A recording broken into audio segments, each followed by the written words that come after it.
Well, thank you very much, everybody. We're going to have just a quick session with Steve Moore. Everybody knows Steve Moore with the Heritage Foundation, highly respected, one of the most highly respected economists and people that watch your money and know more about your money and your life than probably anybody I can think of.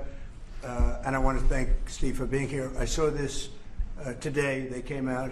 What he puts out gets a lot of coverage, and I saw some of them, and then he had a couple of others. And I'd like to ask Steve maybe to discuss a few of these numbers that were just released. I mean, literally just released.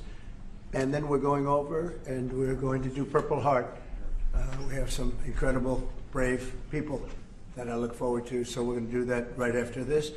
Steve, could you say a few words about the various charts? Thank you, Mr. President. So I called the President because I had some very good news from some new data that we've been able to put together that no one has ever seen before, and I'll just very quickly go through these. So I was telling the President that he did the right thing in calling for a new head of the Bureau of Labor Statistics, because this shows that over the last 2 years of the Biden administration, the BLS overestimated job creation by 1.5 million jobs. That's a, Mr. President, that's a gigantic error.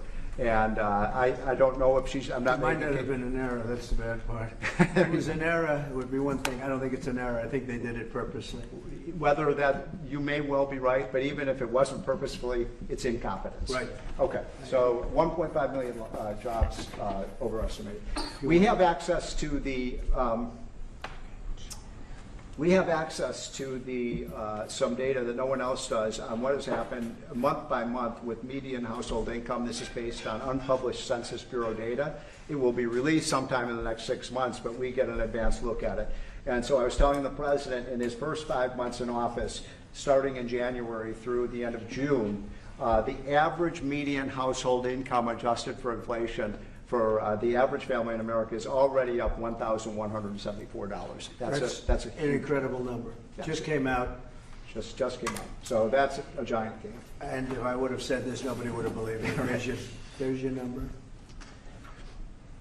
We're doing well. So the next one compares, we finally have the 2024 data on what happened with real family income in the United States. And so what I did was I compared the record in Donald Trump's first term with the Joe Biden first term.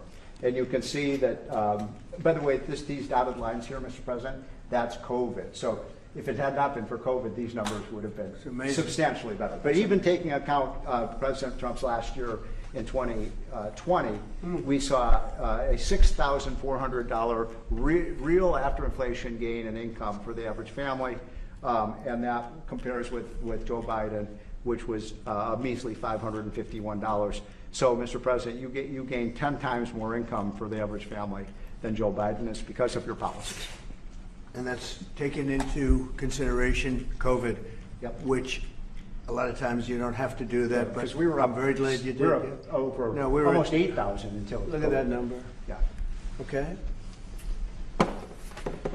So then we looked at which families did the best. And we have data from the Census Bureau that shows by income percentage. So the 25th percentile is the lowest income, 75th percentile is the highest income. And what I find fascinating about this, Mr. President, is every income group did better. The red is President Trump, the blue is President Biden.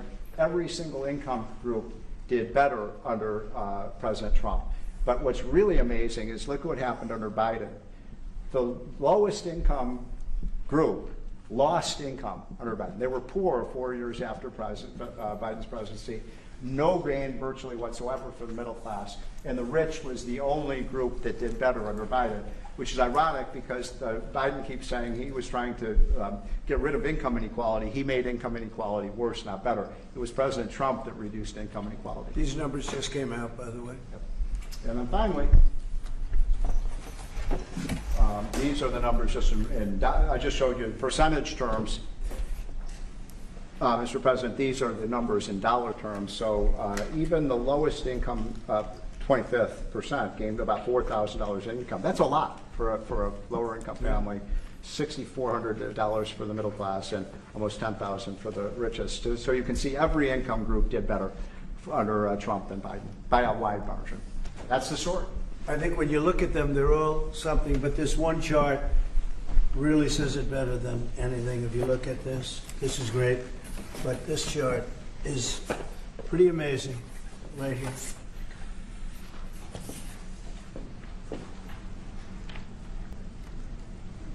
All new numbers.